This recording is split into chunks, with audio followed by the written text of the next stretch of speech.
Hello guys, अभी मैं खबर सुनाई मम्मी दीदी हो रहे और मेरे जस्ट आया और मेरे पर भी दुआ मेरे पर खींचा शॉप है ना गाइस।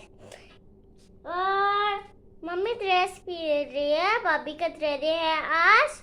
और मेरा फ्रेंड के घर में चाले है, बल्कि वे मेरा फ्रेंड के घर में बहुत अच्छा लगती है।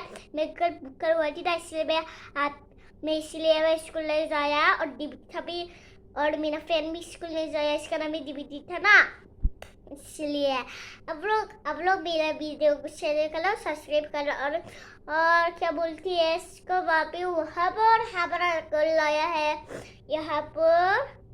और यहाँ पर वापी ड्रेस पहन रही है। मम्मी कितना शोभ लगती है, मुझको शोभ नहीं लगता ना गाइस।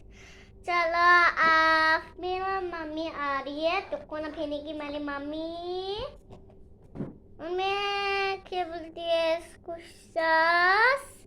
मम्मी ने भी नहाया है ना गाइस। आप वीडियो को लाइक करो, शेयर करना, फॉलो करना। Bye bye guys. ऑफ कर से Dan yang Sabi na. Nagkalam mo. Jackson, listen na video.